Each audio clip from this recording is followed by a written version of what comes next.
So I was lucky enough to marry into the Hoffman family, and I'm married to Liz's grandson, Josh, so that's my connection. Elizabeth Reagan was born on April 15th, 1937, to Thomas and Florence Reagan. She has two siblings, a brother Tom and a sister Rami. She married Robert in March of 1954. They have 3 sons, Bob, John, and Jim, 7 grandchildren, and 1 great-grandchild with 1 on the way.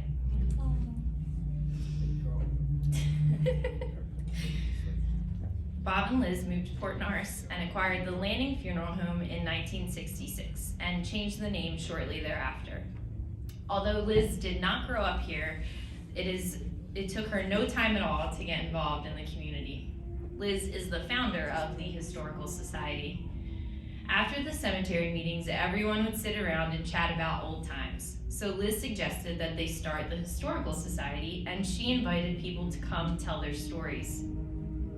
There were many people interested. Mary Ella Moore, Les D'Agostino, who was 100 years old at the time and would drive himself, Jimmy Baker, Jimmy Husband, Ed and Betty Horseman, and Barney Hollinger, just to name a few. They had 2 meetings and then a subsequent meeting at the firehouse where they officially elected officers. Liz dabbled a bit in the ambulance dispatching early on, before they had the Central District Communications in town. The state police would call Liz and Bob, and then they would dispatch the drivers of the ambulance to the corresponding addresses. Countless nights were spent waking people up. If Liz Hoffman called you in the middle of the night, you knew you were the one to get up and drive the ambulance. The calls eventually went through a newly built communications center, and after that, Liz and Bob just dispatched for Port Norris, but then Dividing Creek wanted to know if they would do it for them too. When you have a business to run and 3 boys to take care of, it became too much. So they got out of the dispatch business. But it must be mentioned that this was a volunteer service job, so they didn't get paid for it. But as Liz pointed out, that's just what you did back then. You did your part for your community. Liz was active in the Methodist Church as well. She was a Sunday school teacher, a member of the board since the beginning, and still is today. She's a member of United Methodist Women. She served the district and served the conference, was president of it, and then went on to be the conference lay leader, and was a delegate at the general conference, and she attended 4 of them, along with 4 jurisdictional conferences. Many friendships were born out of that church, and I know that she treasures each and every one of them. Liz was on the board of directors at Cumberland Christian School. She, along with a few other parents, carpooled the kids for many years. Since busing wasn't offered back then, each of the parents had to take turns back and forth for games, events, and whatever the kids needed to get one place to another. As far as the funeral home goes, Liz worked alongside her husband Bob throughout the years.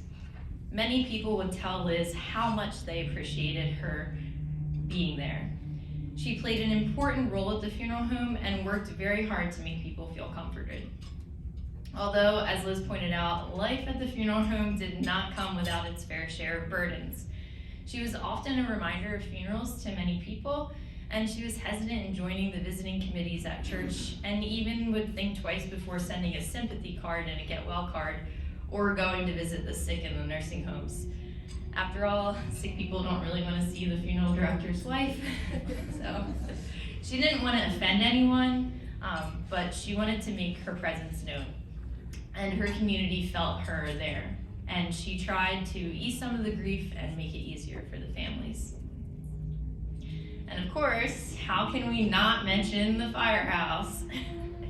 Although Bob takes the prize for having the best firehouse in town, Liz has served as past president of the Ladies Auxiliary of Port Norris Fire Company. She's donated time, countless baked goods, dishes, other food for the oyster and ham dinners, and many other events in the town. So in closing, I'd like to give a toast to Liz Hoffman, a refined woman who has made and continues to make a huge impact on her community for generations to come. Thank you.